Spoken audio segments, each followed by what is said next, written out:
There are moments in life when everything seems perfectly under control, until suddenly, in one unexpected second, the entire world collapses beneath you.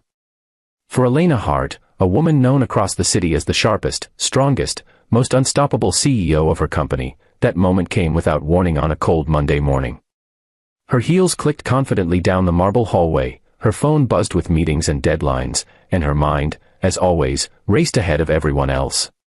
But halfway through the corridor, just a few feet before the elevator, her knee buckled violently. A wave of white-hot pain shot upward like a lightning strike. She tried to straighten up, tried to breathe through the aching pressure climbing her spine, but her body gave out completely. Within seconds, she was on the floor, her palms hitting the cold tiles, panic rising in her chest as she realized she couldn't move her legs. The hallway seemed to tilt, the walls closing in, and her own voice cracked in a way she had never shown anyone before as she whispered, then cried, I can't walk. If you believe in kindness, second chances, or the power of good people changing lives, then please take a second to like, comment, share, and subscribe to our channel, Kindness Thread. Your support helps us spread more stories that heal hearts. Elena had always been the kind of woman others envied, polished, unshakable, armored with confidence. But in that moment, none of her strength mattered. Her vision blurred as her breath turned shallow, her body frozen in a terrifying mix of pain and helplessness. Footsteps echoed from the far end of the hallway, quick and heavy, and she tried to lift her head to see who was approaching, but even that movement felt impossible. A moment later, a pair of warm, steady hands gently gripped her arms. A deep voice, shaken but calm, murmured something she couldn't quite catch, and then she found herself leaning against the shoulder of a man she barely recognized, a man with tired eyes, a worn uniform, and a kindness that reached her before his words did. His name was Daniel, known simply as the maintenance guy to most employees, but Elena had never once looked deeply enough to notice anything else about him. He was the kind of person who blended into the background, pushing cleaning carts, fixing broken lights, and working late hours long after everyone else went home. Most people passed him without a second glance. But now, his presence felt like the only anchor she had left. Daniel helped her sit up slowly, supporting her weight with surprising strength and care. She could feel him trembling faintly, not from fear, but from empathy, as if her pain somehow mirrored something in him.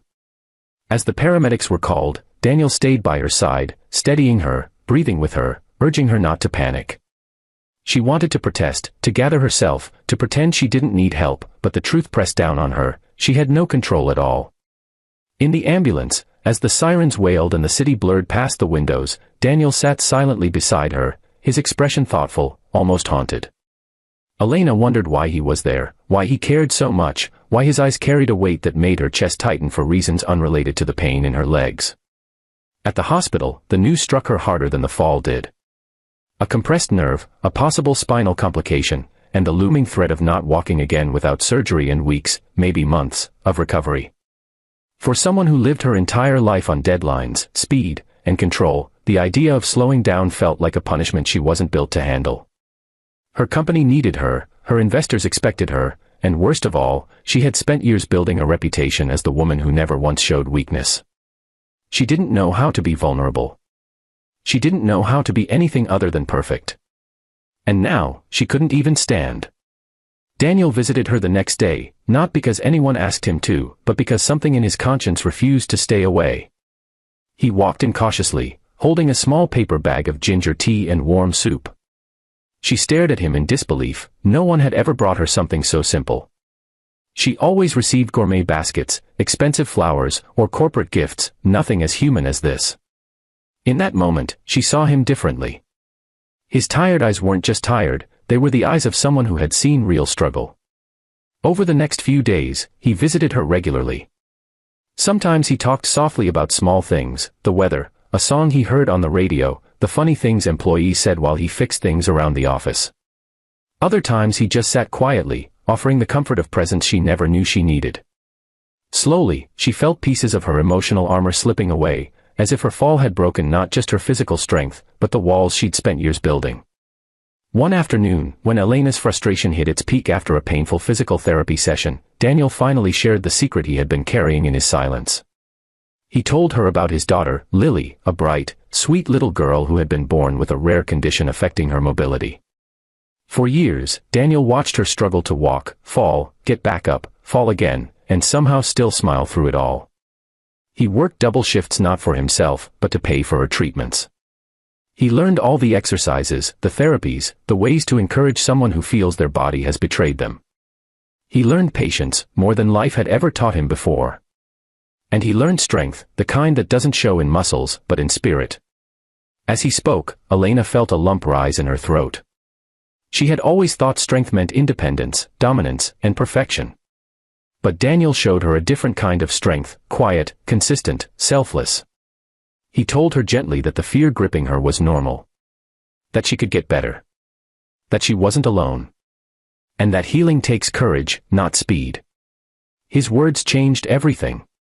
It wasn't a miracle cure or a dramatic revelation, it was simply the right truth at the moment she needed it most. From that day on, Elena pushed herself differently. Not with desperation, but with determination.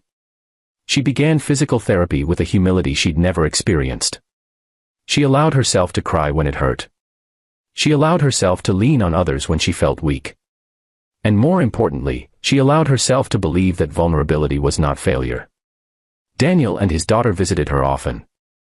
Little Lily, with her braces and her brave smile, became the spark Elena didn't know her soul needed.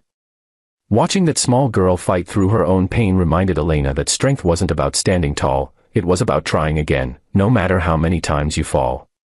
Weeks later, when Elena finally took her first steps again, slow, shaky, but real, Daniel and Lily were right there, cheering quietly but with more pride than Elena had ever witnessed from anyone in her corporate world. Her company celebrated her return, impressed by her courage, unaware of the single dad and his little girl who had quietly rebuilt her spirit from the inside out. If this story touched your heart even a little, please don't forget to like, comment, share, and subscribe to Kindness Thread.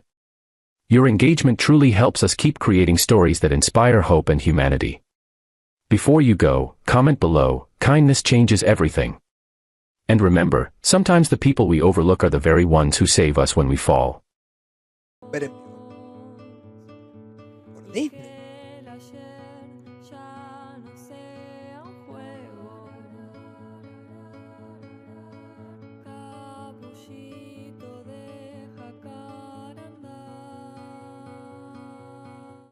Apresuradas, apuradas, no inteligentes, por eso teniendo tanto el balón. ¡Oh! Más 7 minutos. Más 7 minutos se agregó en el partido de Boca. Saca la pelota larga Bray. A buscar Romero, la quiere Merentiel. Viene Merentiel, la levantó Merentiel, va para Velasco. Llega para cortar muy bien Daniel González. El despeje. Desesperado Ampuero. Igual lo voy a sacar. Si yo no lo estaba mirando, iban ganando. La U. No quiero ponerme a verlo y que. No quiero poner a vérmelo y que coso. Que empiece, que empate Boca. Igual con empate o. A ver, ¿cómo está la posición?